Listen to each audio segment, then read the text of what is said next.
What's going on, everybody? Hello. We're back. And that's it. Yeah. We'll see you. We're back. We're back. Sorry about last week. Couldn't happen. It wasn't in the cards. Okay, we went to a baseball game. There was a fight on the field. A man was injured. Yeah, that's true. Right. We had free tickets to a baseball game, so we were at a baseball evening, and it didn't. There was no time in the cards for a new episode. No, it's true. There was a brawl on the field. Like some dude broke his wrist, right? Yeah, bleeding from the head. So the first baseman, some guy hit the ball into the outfield, and the first baseman tackled the guy running as he crossed first base. Which is not how you play the game of baseball. No, For not those even of you slightly. that aren't aware. It's certainly frowned upon in almost every possible regard. But then the guy that got tackled, I guess, like busted up his face pretty good, and they were throwing some punches, and the guy that tackled him broke his wrist.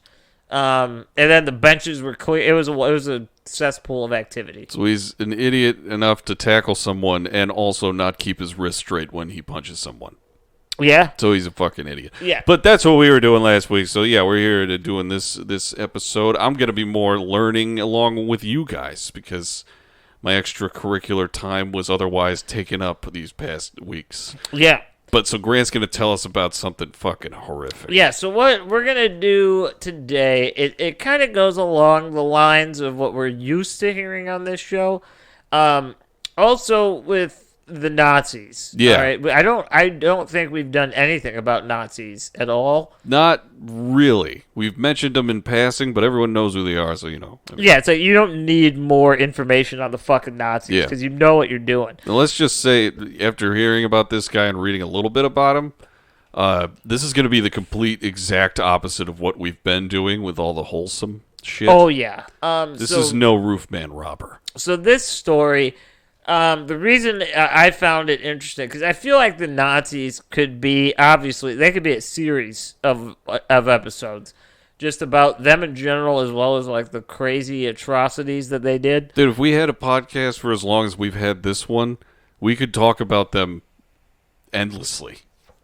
Like, there's no shortage of information on the Nazis. There truly is not. And today, we're going to talk about something that, and it's funny because the more research I did on this guy, the more I know, or I learned that I'm really not super well versed in like World War II history. We learned the basics. Everybody knows like the generic story of World War II, especially Hitler and all that shit. Everyone was having a hard time, especially the Jews, and that's basically all we know.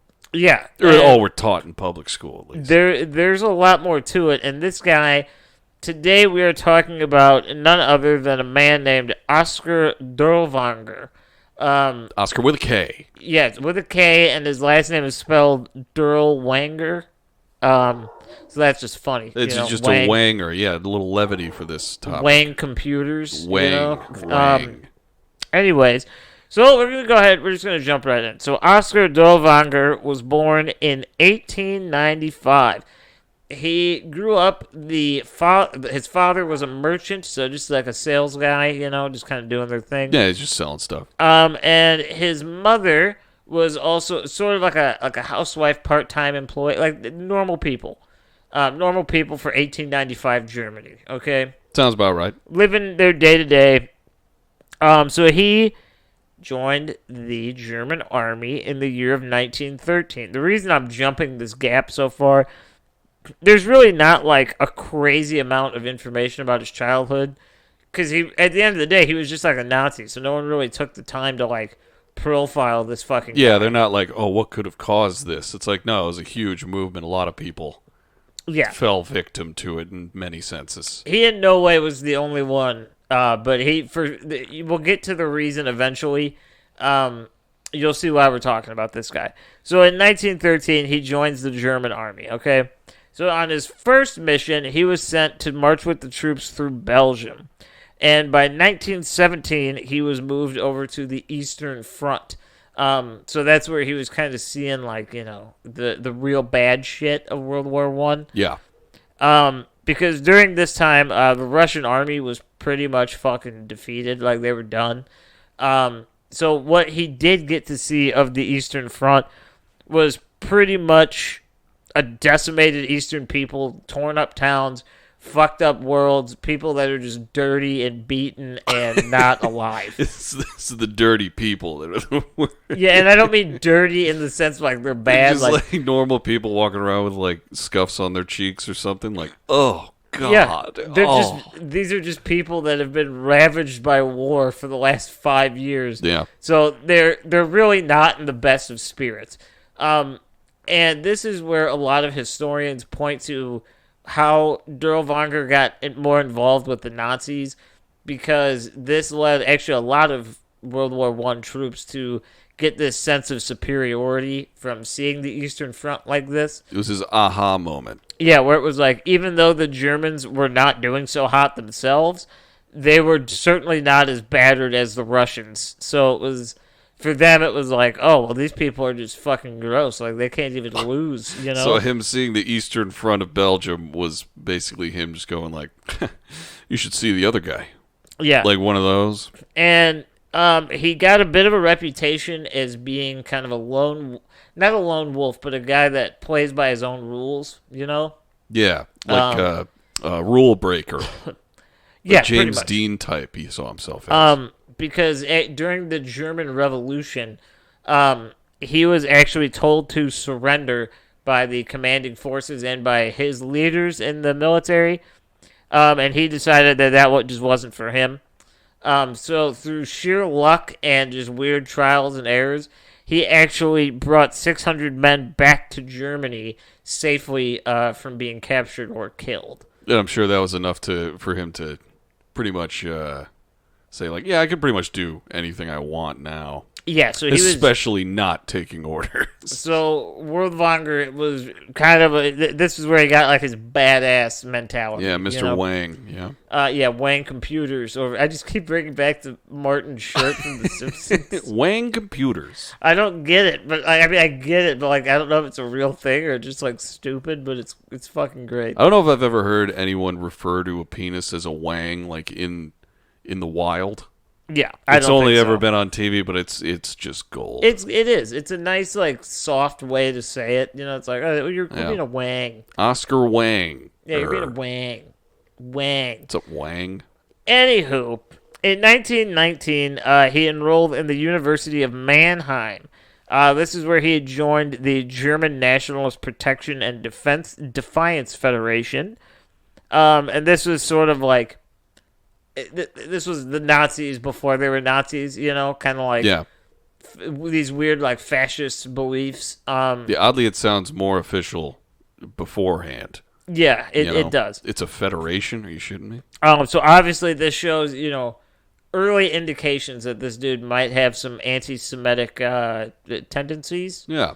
Possibly. We don't know, but obviously it's there. At this point, we're not sure. So from there, he transferred to the University of Frankfurt, and he was studying economics. And after a couple of years, he earned himself a doctorate degree in political science. Damn. How about that? Doctor of politics. Yeah. So he was a poli-sci guy. Okay. So this is where it gets interesting. So his thesis paper revolved obviously around political landscape, and his direct thesis statements was, quote, towards a critique of the theory of planned control of the economy. There's a lot of triggering words in there. Planned control. Yeah. Economy. So pretty much from what I was able to understand from different things I was reading and watching, essentially where they're getting at here is that his thesis was really written on his beliefs of anti-communism. And this is where it might get a little muddled. I know times are a little bit different now. But for those of you that are unaware, which I was too at this point, it was quite interesting to me. This is actually an extreme form of socialism that he's practicing and preaching. Okay. And this obviously rips apart a lot of historians because some disagree, some agree. But this was pretty much the same thing that Hitler was writing in Mein Kampf at the time. And if you want to boil it down to its most base categorization, Hitler was a socialist, as well as Oskar Wang. I think we can all agree, though, that extreme versions of anything aside from like flavorings and food are probably bad. Oh, 1,000%. So they exhibit A. This you know guy's what I mean? not talking about free college. You know No, what he's I mean? not Like, talking about like Doritos with extra dust. This is bad. Yeah, so essentially, like, this is kind of what I was researching, and it falls into two sub-camps.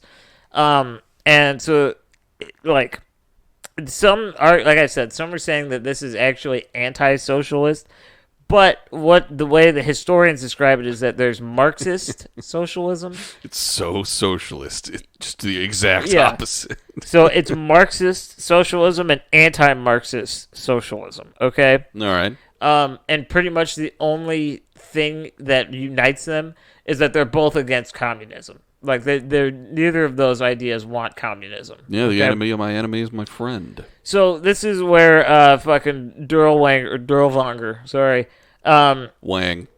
we're kind of seeing how he could become a Nazi very easily. He's really getting into these things that Hitler's into, and we're getting to the bubbling point here, you know? Yeah, it's like they're gonna meet. Like it's gonna be like a meet cute just on the street. Like you think that too, Yeah, pretty much. dude. So in 1923, he joined the Munich Potch, which failed, which was like, you know, a form of, That for some reason sounds like a knitting circle. I don't want to call it, it's obviously not like a revolution, but it was like a protest group going on. Okay. And then after this, he actually became an accountant at a Jewish business in the area. He's got a doctorate in fucking economics and political science, and he's working as an accountant. Yeah. Okay. Get your bag, man. Keep in mind, during this time, he's still part of the German military. You know, like this is all still ongoing. Much like the roof man, he maintained his military status. Yeah. Now this is where I'm not blaming anybody. Okay, I'm just saying I wonder the validity of these statements. The Jewish business owner says that Dirlewanger was embezzling from the company. And now I don't put that past him at all because he's a piece of shit. But this is also a Jewish guy post-World War II telling us about this. You know what I mean? So it's hard to gauge because it's like the hatred for each other in that situation is deep on both sides. And it's fucked up. No, you're very right. But it could be that, like, I don't know. Like, he's like, I'll take him down from the inside. And then he's like, all right, well, that didn't really work. I got caught and got in trouble. Fuck. Now it's time to be Nazis. You know? There's a lot of things that me and you are going to say in this that might sound bad if they're clipped out. So I'm going to recommend not doing that to everyone. Yeah, don't clip anything we've ever done. It's not meant to be clipped. Okay? Please don't clip me saying it's time to be Nazis. It's time to be Nazis, guys. So during this time, obviously, I don't put it past him. I mean, he's not like a bad guy, but he's certainly teetering on the edge. And right here is where he becomes officially a full-blown, okay, this is not good.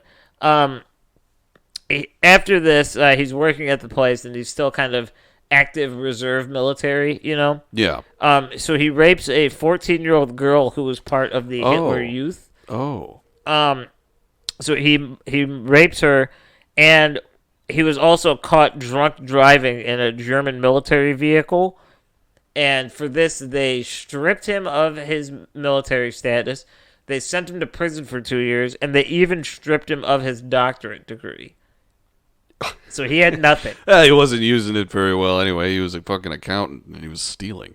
So was the rape like was that kind of bundled in with the reason that all that was stripped away, or was it just because he was like taking a Jeep for a joyride while he was a little fucking tipsy? The way I understood it was that was like the main crime. The Jeep or the rape? The rape. Thank God, at least back then. Jesus Christ. The Jeep happened before, but he was already kind of on like very, very thin ice, and then when this happened, it was like, okay, no more. Yeah, like, probation no more. period, and you're going to rape? Yeah, no more, no more. So funny enough, this is just, too bad it doesn't come later. It starts a little too early, if you ask me. So when he gets out of prison, he actually protests the government stripping him of his doctorate degree. And do you know how the German government responds? No. They send him to a concentration camp for 6 months. Oh, is this a little foreshadowing? They just fucking bounce this guy. Ooh, I wonder what's gonna happen next. Yeah, so then things happen. Time goes on. He's doing his thing. So now he's reinstated into the military as sort of, not explicitly stated, but as like a throwaway guy. Like he's gonna be wherever they need a body. He's the grunt, he's frontline infantry. Frontline infantry. So he was sent out to Spain to fight in the Condor unit. Once his reputation caught up to him in Spain, he was kicked out and then sent back home. And then after this, about a couple months or so, in 1939, they sent him back to the Condor unit in Spain. So this is where it really kicks off. This dude's kind of been around. He's got experience in a lot of different facets of life. Okay? Yeah, I'd say. So in 1940, he was placed in charge of training 80 criminals, which would later become members of the Waffen-SS, obviously. So this guy's like 45 at this point? Yeah. And before I go any further, I want it to be known. Now, names and dates are going to escape me here. But essentially what happened was during World War I, during his time in World War I, he became friends with this guy. I want to say it was like something Berger. He was like a higher-ranking Nazi. Berger. I want to say that was the last name. I could be incorrect. Either way, the guy that he was friends with was extremely close to Heinrich Himmler. Okay. Or Heinrich Himmler or whatever. So the reason that he was able to get to where he is now after all that is because he had a high-ranking Nazi vouching for him this whole time. It's all about who you know in the workforce. Yeah. So he met the right guy during World War I for his circumstances, and that's kind of what led him to where he's at today. Yeah. World War I was just linked in for this guy. Yeah. Making connections. In 1940, like I said, he was placed. He was going to train all these criminals that would join the Waffen-SS. And essentially, Hitler had not told our fella here, Oskar, about this, but it was very well known. It was not a secret that this unit he was training would be their, for lack of a better term, and I don't mean this in any sort of copyright way, their suicide squad. Like it would be if you have a mission that you don't think you're going to win, you send these fucking guys. Yeah, it's like they're the bodies you throw at things. Yeah, it's like if they die, they die. It's whatever. So interestingly enough, what Hitler did was this was to be a group made explicitly of poachers. And I mean that in the literal sense, that the people he was training were all people that had been arrested for illegally hunting. Really? Mm-hmm. Oh my God. And it seems like a weird group of people, like a weird crime to group people together for. Yeah. You know what I mean? And so they didn't go after people that legally were hunting animals with like traps and snares. But if you were illegally hunting animals or hunting animals that were not legal to hunt, you were sent to this battalion. So like if I was fishing at a local park without a license, I could theoretically be sent to the equivalent of the American version of this? I guess, yeah. Why not? I don't. Why not? Oh God, I need to get that license. So this is where they got their nickname. They were referred to as the Black Hunters. All right. So they're officially like a little group or a little clique, I guess you want to call it. And after this time, this is I added this to the notes. I don't understand why, but I thought this was a funny detail. Okay. These poachers, right? These 80 poachers that were sent over to be trained. Yeah. They could only be from Bavaria or Austria. They could not be from any other country. What?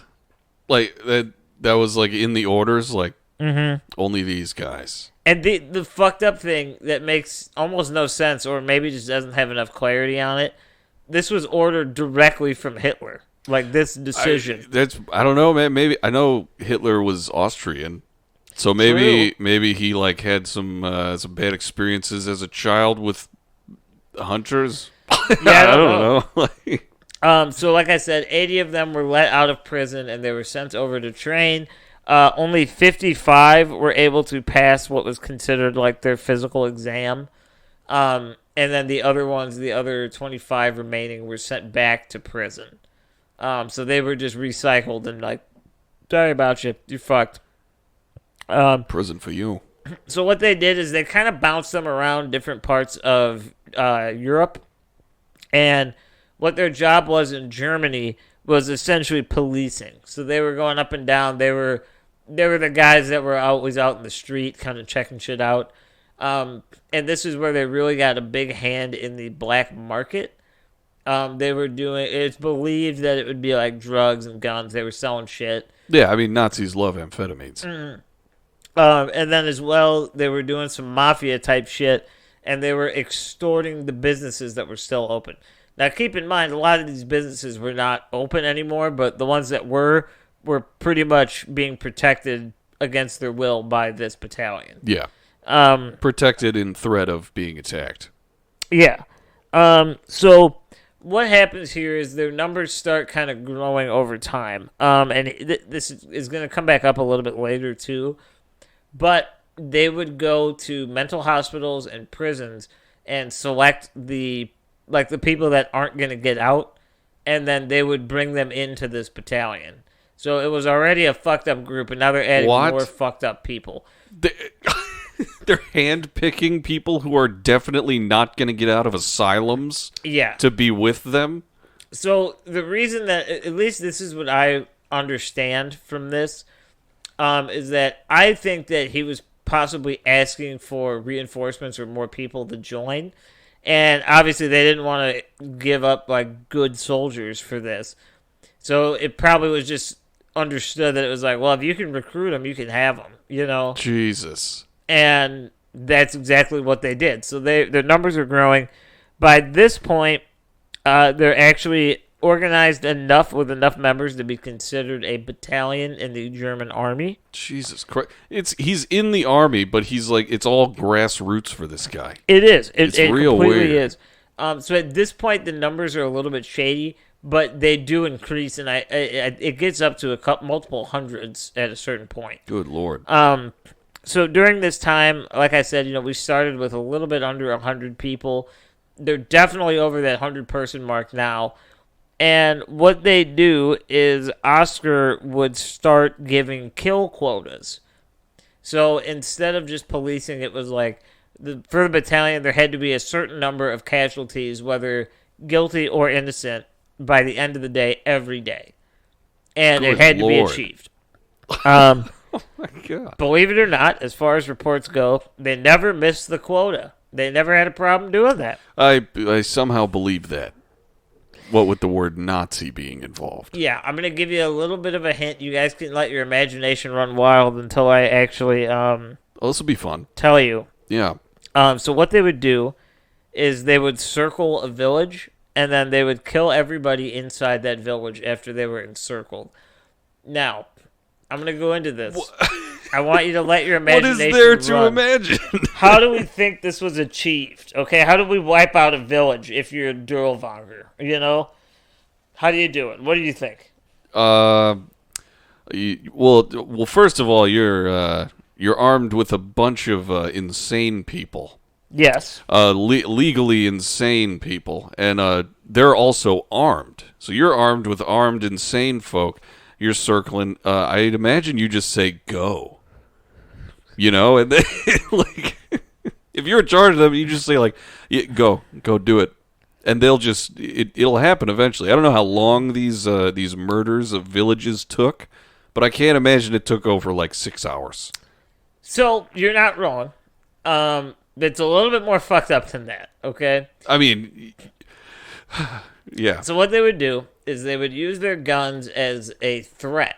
They would kill people along the way that didn't comply, but typically they were fearful and they were complying under the guise that they would survive if they listened to what this battalion was telling them to do. Yeah. So Dirlewanger would have his men. They would herd everybody into a large barn in the village or just a large building, and then they would light the building on fire and guard every door so that people that tried to get out would just be shot. So men and women were killed by fire or by gun, okay? Okay. However, he had a very strict rule that no bullets were to be wasted on children, as they could not fight back properly. So there's no point in wasting a bullet on them. So, not that you don't want to kill kids. It's that would be a waste of bullets to do it that way. So what they would do is any children that survived, or on some occasions, they would just line up the children in the villages and strip them naked and have them watch as the barn burned down with everybody they've ever known and loved in there. Okay. Then they would rape all the children. Oh. Like every time? Yeah, every time. They'd rape all the kids. And then they would either grab them by their arms and legs and throw them into the fire, or they would just beat them to death with their bare hands. That's all they did. Oh. They wouldn't waste a bullet. So it gets a little bit more creative later, a couple years in the future here. Oh no! But for right now, if they're not burning these kids, they're just beating the shit out of them until they're dead. After raping, yeah. Yeah. So wow. And this continued. This was like his job. He was like he would cleanse the villages. You know, that was his gig. Yeah, cleanse is the right word. Fuck. And believe it or not, the Nazi Party loved what he was doing so much that in 1942 they were given 3 auxiliary Russian squads and more poachers to add to their group. So by now, it's between 730 and 800 people in this battalion. Jesus Christ. And they're all run by Oskar Dirlewanger. Okay? Oh, fucking Wang. And this is when they really started getting kind of crazy because instead of just... This is when they start getting crazy? Yeah. So, okay. Let me just tell you. Let me just tell you something. I feel like we need like a fucking week or two to fucking soak in what you just said. Yeah, you're right. But yeah, we just got to keep going. You're right. It's gonna get worse. We're just gonna power through. Oh God. So previously, like I said, they were recruiting these, rapists, murderers, and psychopaths into their thing. But what they were doing now, they had so many people and so much just authority, essentially, that no one questioned. Yeah. That they would just break into prisons or just, not break in, just be like, open the door and let me in. And they would just go in and start hand-picking people and giving them guns and be like, all right, come with us.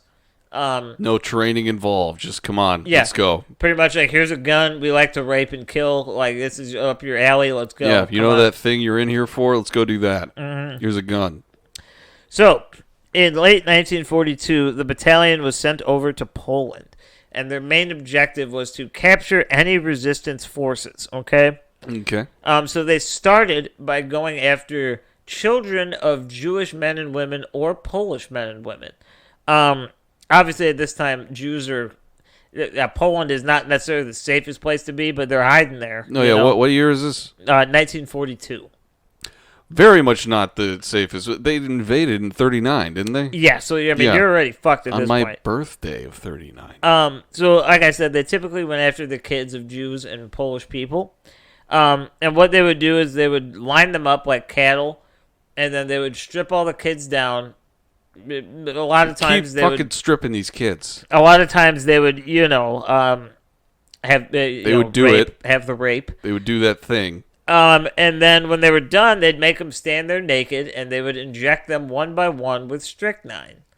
And that was sort of their way to get the Jews and the Polish people to comply, because they would make them watch while they did this. Comply in what way? Like, just kill me? I don't know. Like, oh, you're gonna do that to my child? Yeah, I'll do whatever you want. Mm-hmm. So this next one started as a rumor, but different historians have said that it's pretty much all but confirmed, because they're coming from all different parts of Europe at this point, these rumors. And what they would do is, if they found the right Jewish woman after they'd killed her, not after they killed her, before they killed her, what they would do is they would strip her down naked and make her climb into a giant pot of boiling water.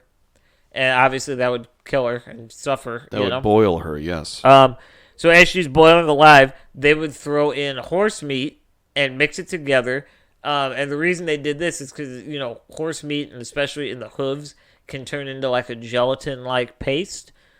And they would make soap so that the battalion could bathe out of Jewish women and horse. Oh. So they would do that. Wait a minute. So, I'm trying to form a question here. It's so they make people soap. Like that's one of the activities. Like every so often, for these people, it's like, yeah, do you have the vat? You brought the vat, right? I found this girl, and there's a horse just like for soap. Yeah, pretty much. Would they eat them? So that's Maybe? where things get a little like foggy. Oh. There's a lot of people that say that they did. Members of the battalion actually did say that they would sometimes they would eat it too. Yeah, waste not, want not. But it certainly wasn't like an everyday menu item for them. Now, believe it or not, this to me is I shouldn't say it's more fucked up. It's on par with what they've been doing to these villages. There's some very creative evil things that I've never even thought of. Yeah. They made her get in. They didn't throw her in the boiling water. They're just like do it. They say they made her. I mean, I'm sure they probably had to kill a few to get them to do it. And they were just like, all right, we're going to throw them in there. Yeah. But this one is so not creative that it's like almost more terrifying to me. So what they started doing in around like October, November of 42 is they would line up the villages, obviously. This time they would not abuse the children or strip anybody naked. But what they would do is I was going to say good, but I know the next thing is not going to be good. They'd round them up, and they'd all have to stand there in essentially a giant circle around a mass grave.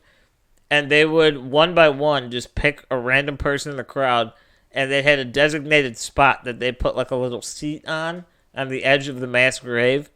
And then some guy would just stand right behind you and like clip you with the gun in the neck. And then you would fall forward and just like bleed out. And they'd make everybody watch. And then when they stopped moving or they were dead, they'd just be like, all right, you're next. And then it saved them time. Good Lord. It saved them time. So there is a story of one of these situations going down. And it took about 9 hours to kill the village. And they just stood there one by one, like men, women, children, it didn't matter. It was just like, all right, you're next. They shoot you in the neck just enough to where it doesn't like kill you immediately and just watch you bleed out. And then they'd call up like your brother and do it to him. Yeah. So that's what they were doing. Fucking all this from a guy named Oskar. Yeah. Wang. Oskar Dirlewanger.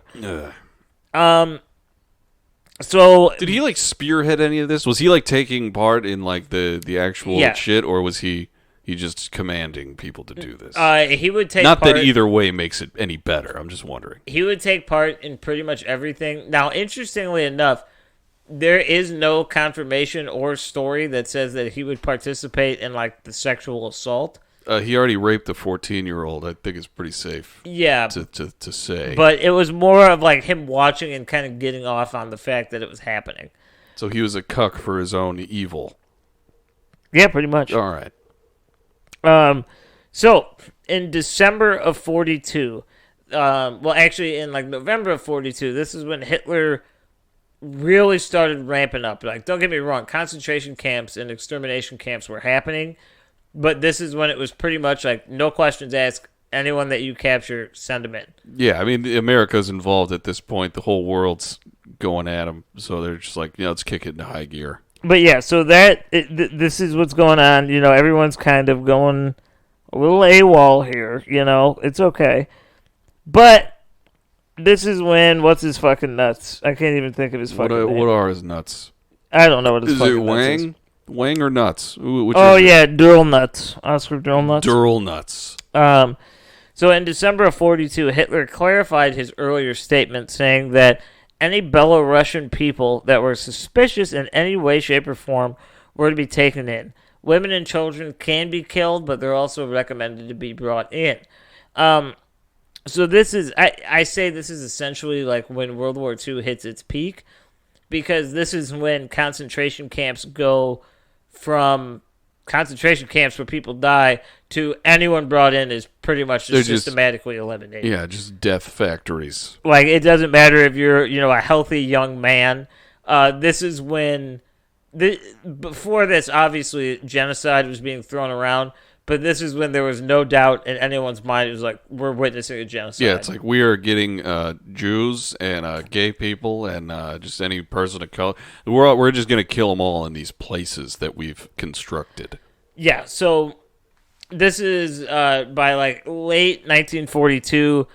We're getting near the end is sort of in sight, at least in different parts of the world. But this is when the Nazis are they're kind of on the back burner. Like, after Pearl Harbor, like, America and Japan are going at it right now. Yeah. And they're kind of just there. Like, they know that what happened is fucked up. So they're just trying to escalate what they're doing right now. They're getting that shit going now. They're like, turn that shit up. In February of 1943, no fewer than 10 villages were burned and wiped out by the Black Hunters. Okay. This is in one single month, okay? That's a lot of villages. Yeah, and this is the most fucked up part of this, okay? After the fact, the Soviet Investigation Committee found that not a single shell or cartridge had been used during any of these village raids, meaning that 2,000 people at the very least were burned alive in the month of February by the Black Hunters. Good fucking Lord. Yeah. Without even the suspicion of them being witches. Yeah. It was just because they knew that they were humans, but the type of humans that they were. Yeah.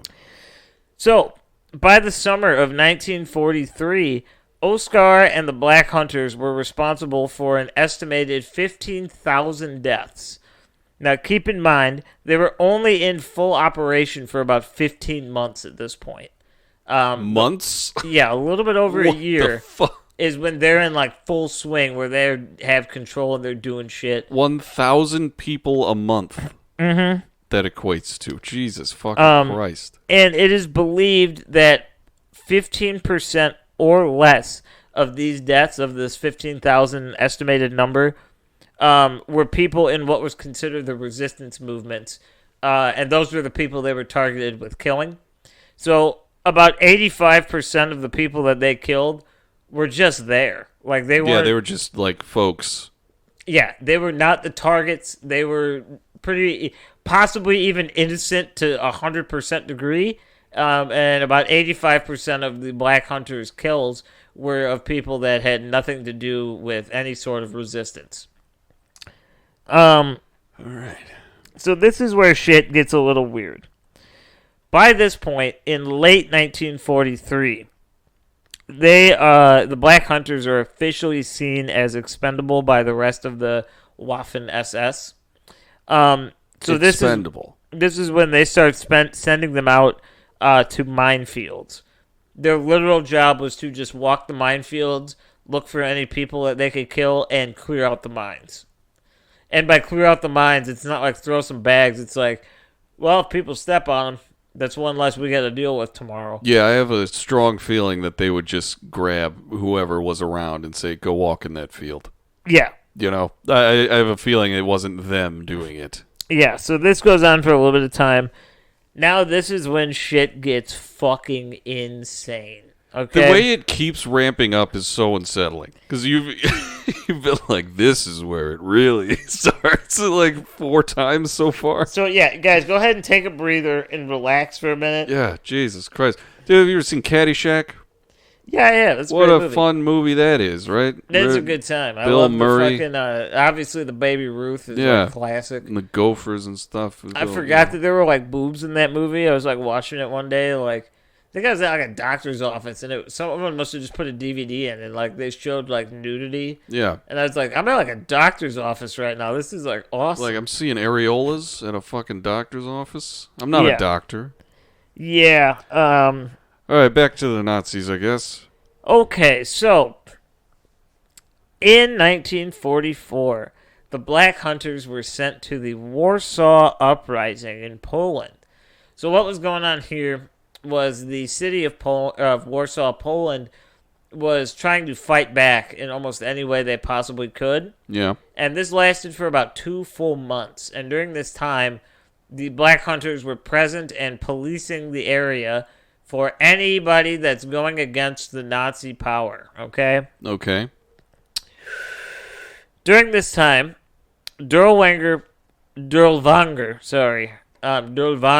Wang. was personally responsible for burning down 3 active hospitals. And what they would do, they did the same thing. They guarded the doors. They'd shoot anybody that came out. And anybody that possibly survived, they would hang. And that includes doctors, nurses, secretaries, and patients. There's like no reason for that. They would string them up in front of the hospital and just fucking hang them if they survived. Yeah. I don't have anything to say. That's fucking great. Personally, 3 hospitals. You know how big a hospital is? 3 of them they burned down completely. This one's going to be a tough one to hear for some people out there, so just be ready, all right? Yeah, as opposed to any of the other shit that we've discussed today. Be ready. They found a daycare that was housing over 500 children in Warsaw. All right, first of all, too many kids for a single daycare. Who's running this daycare? What they did is they systematically brought them outside, single file line, like a fire drill, and they just waited for the recess schedule to happen. They spent more than a few hours. Okay. Plenty of the Black Hunters had their way with a lot of the children. Obviously, the teachers were killed immediately. Any parental figure in there was shot and killed immediately. Yeah. But so all 500 kids were outside, and the same rules applied. They're children. We don't use bullets. So this time, instead of going the barehanded route, because that just took a little bit too much time, they were given a choice. Every single member of the battalion had to kill at least 1 kid. But they got the choice. They could either use their rifle butt and cave in their skull, or use a bayonet, if they had one, and slice open their stomach. So they did this. They killed over 500 children in one afternoon. Yeah. And funny enough, you know what happens after the Warsaw Uprising ends? You know what's that? Oskar Dirlewanger is awarded the Knight's Cross of the Iron Cross from Hitler himself. So Hitler's loving everything they're doing. Yeah. I mean, pretty much I think Hitler set him up for failure. And the fact that he didn't fail was enough for Hitler to be like, you know what? This guy's cooking. This guy's going. Because perseverance is valuable no matter what your moral compass does. Mm. So, obviously after this point, things are coming to a close. The war is all but over. After the war, Oskar Dickman. Oskar Wang. He was arrested on June 1st of 1945. What? Why? What could they possibly have on him? He was in street clothes and operating under a fake name with fake glasses. Several concentration camp inmates and locals recognized him and helped turn him in. He died 6 days later on June 7th, 1945. How'd he die? Official reports in the prison state that it was a heart attack. However, there are pictures that exist. I could not find them. I don't know. Some historian has this shit somewhere. All right. His body was discovered extremely beaten and ripped to shreds. It was described as he was missing chunks of flesh, fingers. One of his eyes was ripped out of his head. He was fucked up. That's too good for him. He was fucked up. Too good. He had it easy. And funny enough, you know who ended up killing him? A bunch of Polish inmates that were in prison.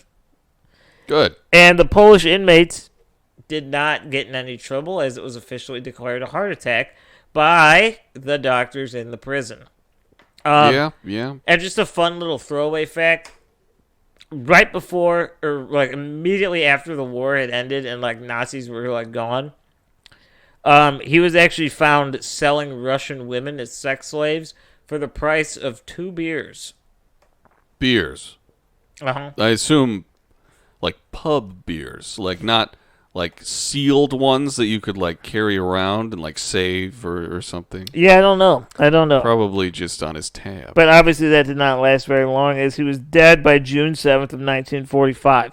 When all was said and done, and the final tallies were brought up, and all the Nuremberg trials were settled, and everything was able to be looked at, the Black Hunters were responsible for, at the very least, 42,000 deaths. That's a decent chunk. So that's a large amount. 800 people were responsible for the death of between 40,000 and 45,000 people, all in the span of about 2.5 years. Wait, so how many people?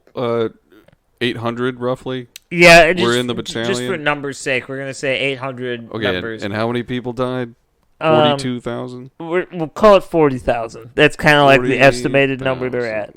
Now, keep in mind, the battalion suffered insane amounts of casualties. Well, yeah, but I just did a little math here. Mm-hmm. Apparently, that means each one of them killed a minimum of 50. Yeah. And keep in mind that... Or an average, I suppose. It doesn't matter. Near the end, their numbers were down back about 180 from 800. Because, like I said, they were expendable, so they... Well, they got rid of all the fucking doctors. Yeah, so they were dying very, very quickly, which kind of goes back to him recruiting more and more people throughout time and not even training people. It was more just like, all right, you're going to join my fucking battalion. Because they were just losing numbers at such a rapid pace that they had to stay afloat. Yeah, it's like, you like doing shit that will send you to prison? Here's a gun. Again, just like, let's go do it. But yeah, so Oskar Dirlewanger is technically, this is a correct statement in saying this, he is, as far as we know, the only Nazi to ever have been fired from being a Nazi. Now, that's a misleading title because he wasn't... I mean, he was doing Nazi shit. That was going to be my next question, because I thought it was like he was kicked out of the Nazi party. But, like, no, he just died in prison after getting that medal. Yeah, I mean, he was... Essentially, the reason they say that is because he was a fascist. And pre-World War II, like, as Hitler's rise to power was going, he was, like, expelled from the German military because of, like, the rape. Yeah. So technically he was a fired Nazi, but he was just a very fucked up... But he was being used and receiving accolades from the Nazis. Yeah. Under their wing. Now, obviously, this is like the craziest open-ended question you'll ever get. But a lot of people and a lot of historians do call him the most vile and dangerous Nazi that ever lived. Besides, obviously, like Hitler, who orchestrated it. Yeah. I mean, none of them are good, but no. And I mean, this guy, yeah, he took some sort of cake. That's yeah. You hear stories, obviously, about like Dr. Mengele, the Angel of Death. You hear shit about higher-ranking Nazis, and they all did bad things. But one thing that pretty much every historian can agree on is the fact that Oskar Dirlewanger is arguably one of the most vile Nazis that ever lived, at least openly. Yeah, because at least some of the other ones had like the guise of an excuse. Like Mengele's like, oh, it's for science, definitely. Yeah. Hitler was like, oh, this is just truly, I don't know what his fucking shit was, but at least he had something. He was like, I feel like this is probably the way to go. But Oskar here, he's just like, oh, there's a village over there, guys, come on. Yeah. It's like there's no reason for it. Yeah, Oskar Dirlewanger is definitely a Nazi that I don't think... Because it's almost kind of hard to like get a lot of info on him. There are some videos on YouTube like about him and stuff like that, but nothing very comprehensive. Nothing more than maybe like 15, 20 minutes. They are very pared down. Like they don't mention a lot of things that I heard here today. I'm finding. Yeah. Because a lot of this was very brutal. A lot of this was new because I watched a couple things on this before coming into this, just so I'd maybe have something to say here and there. But you knocked my socks off with this one, Grant. Yeah, Oskar Dirlewanger is a fucking freak of nature. Yeah. The fact that now keep in mind, I'm talking a small percentage, but this guy's leadership is responsible for a percentage of the death toll that the Nazis had.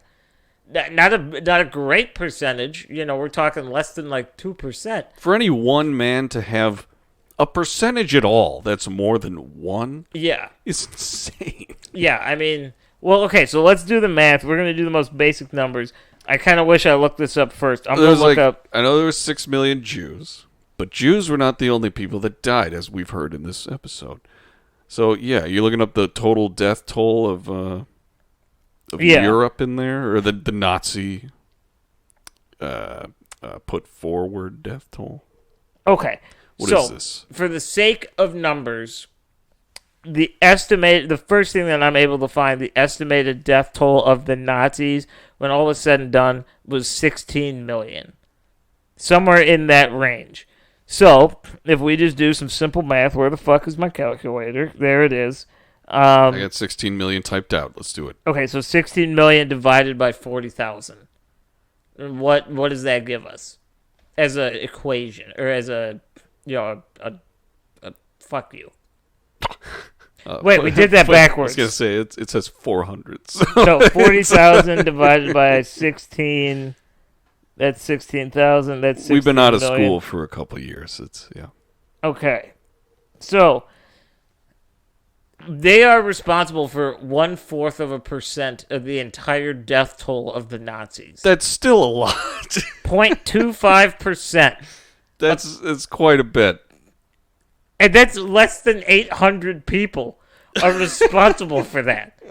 That is astronomical. Honestly, Good fucking Lord. You know how many Nazis number. there were?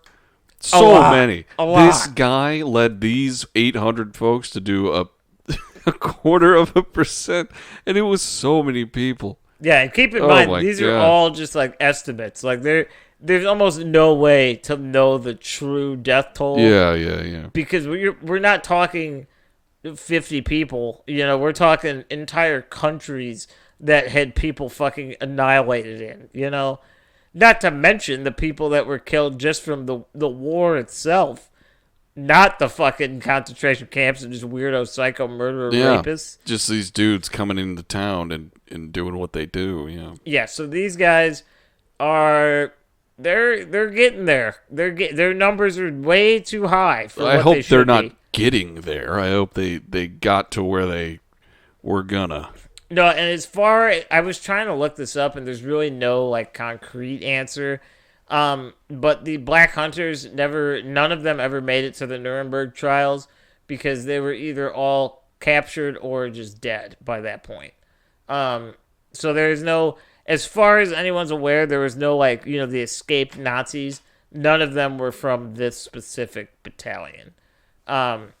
Which makes sense because it's not like he was recruiting military IQ people. He was just recruiting criminals and psychopaths. Yeah, he wasn't recruiting people who were believing in whatever bullshit the Nazis were touting about at that point. They weren't for Nazism. They were for the crazy atrocities that this guy was regularly telling everyone to do. Yeah, pretty much. So it's believed at least that they were either all dead or captured or really just not worth the time and effort to go after because they were already criminals anyway. So the shit that they did during the war is just tack it onto their sentence, I guess. They're going back to prison anyway. I guess so, yeah. But yeah, so that is Oskar Dirlewanger and the Black Hunter Battalion of the Nazis. Well, I got to tell you, Grant, that was awful.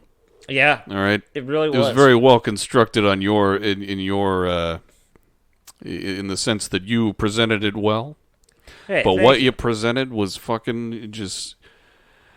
Have you ever seen the Garfield live action movie? I have, dude. Navi loves it. Really? Oh, he will watch it like a person. Like, he loves it. Did I imagine that fucking Doberman He loves across it. the street? What's his name? Well, he loves that guy, and he loves Odie, the dog that they bring in. Who doesn't love Odie? You know? Like especially that scene where Odie's like dancing or like he's like jumping. Navio like try to do it. Like he'll like play along it's with like it. a sing along sort of like, oh yeah, I'll do it too. He loves it. He fucking loves it. Yeah, it ties back into Caddyshack, dude. Bill Murray. You voiced Garfield, didn't he? That's true. Didn't he Everything's voice him? connected to fucking Garfield somehow. Everything is connected to Garfield. It's like Kevin Bacon with all us people. Yeah, You know? I'm related to Kevin Bacon. 7 spaces removed or whatever the fuck. Well, it's 6 degrees 6? of bacon. Oh, I think I'm thinking of you can't fold a piece of paper 7 times. I've heard that. I don't know if that's true, but I believe it. I've tried it. I can't get it. Really? I can't get it. All right, that's cool. I like that. Anyway, so that was awful, the episode. So there you go. Yeah, how about that? Nazis. If you didn't know they were bad up until now, well, now you know. Yeah, no, now you know. It's all out in the open. Mitch wasn't here, by the way. No, well, this is a Thursday. Yeah, this is a Thursday. This is a Thursday. I'm gonna post this today too because, fuck it, why not? You know, we're coming up. Yeah. Don't worry. I know we didn't specify this at the beginning. Don't worry though. You will be getting one tomorrow as well. It's true. I'll be here again tomorrow. It's going to be great. Keep in mind. Early morning, maybe. Yeah, we're going to try to get it online kind of earlier in the day. Well, yeah, not early morning. I'm going to get here like late in the morning. Yeah, but we're pretty much. I feel like it's going to be. I'm going to compile some more like interesting little news things that are going on. It'll be a much more lax episode than this one. So just us catching up with the fans. We'll see where it takes us, you know? We'll see what happens. Yeah, I got nothing going on. I'll just scroll on my phone and talk about some stuff I see. But yeah, definitely don't worry. You'll be getting another episode tomorrow. And if you're a patron, immediately after that, honestly, I'm probably going to post them together. So it doesn't probably really at the matter. same time. Yeah. But we're doing the Patreon episode as soon as we're done recording this one. So if you're a patron, you'll have 3 episodes in the span of about 18 hours. There you go. How about that? Yeah. Now, to be fair, yeah, because I figure that you don't need to know the inner machinations of the posting process. This episode will probably be it will be online and available before 8 p.m. Central Time. I don't know, man. I just live in Indiana. Yeah, it was Central Time by 8 p.m., 9 p.m. Eastern Time. It will be available to all those out there that want to listen to some fucked up Nazi shit. And you've made it to this point in the episode, so you already know what it's about. Yeah. Oskar, Wang computers. Mm-hmm. Yeah. But that is effectively our episode for today. No, it's true. Yeah, that's great. I'm Jake. We are starting a cult. You can follow us on all our shit. It's Facebook, Instagram, Twitter, and we have an email. It's startacult@gmail.com. Email us some stuff. We love it when you guys do that. We take it all into account, and we love you, and we respond usually, right? I don't check the email very often. That's more your department. But I do have it open on my Safari. We do, and I want to say I do. We're gathering. I know this is a weird bone of contention with people. There are people out there that think that podcasts that go to YouTube are like the dumbest thing in the world. Now, don't get me wrong. That's not like our target, but it goes up there. It's like, why not, you know? And Shani, or Shane, is that how you say it? Shawnee. She's an extremely active member on the YouTube. Yeah, we've taken some of her suggestions. She made a sticker for her car of our logo. Yeah. It's fucking awesome. Shawnee's the shit. So definitely, YouTube, it might take an extra business day, because usually if I'm watching it like on the TV or something, and I don't have it like open to the point where I see notifications. But our YouTube channel, we will respond to you on there, and if you post like any recommendations you have on there or something you want to hear, we'll definitely see it, and it will be added to the list and or possibly just done immediately. Yeah, it's kind of just like whatever we're feeling. Yeah, so go ahead and do that. Yeah, rest assured, anything you say, we will look at it. Yes. And we'll be like, yeah, we're going to write that down. And we do have a couple new subscribers. Names are escaping me. Well, it's like usernames. So, like, names are escaping me, obviously. But we do have, I think, 2 or 3 new subscribers on YouTube this week. Moving up in the world. So if you guys do, if you didn't know this already, if you do like this show, and maybe YouTube isn't the easiest way to watch it, we're pretty much anywhere you can get a podcast is where you We're can on find anything. us. I was telling Grant the other day, I did like a little deep dive on ourselves, just like what comes up if you look us up on Google and shit. And we're on everything. Yeah. We're on like 50 plus streaming things for podcasts, most of which I've never even heard of. Yeah, so I'm going to go ahead and say this with all the confidence in the world. You could find us on almost any podcasting platform that you're going to use or utilize. So, feel free to bounce around. Realistically, we don't. I don't really care what our traffic looks like as far as views. So if you want to watch this on like some fucking homemade iPad on some site I've never heard of, and you're like, I like this show. I want them to get bigger. I want them to keep going. They need to get the views. Don't fucking worry about it. Watch it wherever you want to watch it, and it'll still happen. Yeah, so just don't tell worry. your friends, Tell your friends, and if they say, like, oh, I don't have a way to stream it. Yeah, they fucking do. Yeah, they do. All right. And we run this almost ad-free. I think there's maybe an ad, like, in the beginning. There's an ad or two sometimes, yeah, but... We're about as ad-free as you can get. We don't have any sponsorships. We're not going to interrupt you with any of that. So don't worry about it. How about that? Yeah, we also have a TikTok. That is true. Wasack_pod. We have one of those. You can see me as a pretty girl. You can see dogs. That's really all that's up there right now. But we'll work on that. We'll get there. We'll get there. Well, yeah. Oh, there's also Patreon, which we're gonna do an episode for right after we stop recording this. But yeah, there's a link below for that. You can just send us any amount of money that you want. You can listen to our exclusive content that we record bi-monthly. True. All right. And also, you can have a shirt if you ask for it. Again, I know that there's a patron who wants a shirt, but he hasn't given us his address. Oh, that's true. We actually owe someone else's shirt, too. Who's that? I think it's our friend up in Wisconsin. Oh, shit. Yeah, let's get that to her. Yeah, I'm not sure. I don't recall if, like, names or something that they're comfortable using. I followed her on TikTok. Okay. Yeah. But yeah, so do not worry. I have them. They're in my possession. Where are they? Are they like at? They're in here somewhere. They're in this room. Yeah, I moved a bunch of boxes and shit around. It's a mess in here. Don't worry. They're present and accounted for, and I promise it will happen. It's just it's a bad time of the year. It's just busy. There's shit going on outside of the podcast all the time. No, it's true. We still have these balloons here. We do, yeah. You want to maybe revisit for the Patreon episode, maybe doing these balloons here? We might, fuck it, why not? Who knows what happens, We'll see what happens. Oh, we'll save it for tomorrow. Either way, you're getting a bunch of content from us right now. That you are. So we will talk to you guys tomorrow. Yeah, okay. Yeah, I'll see you guys. Love you. Mitch is in here, bananas.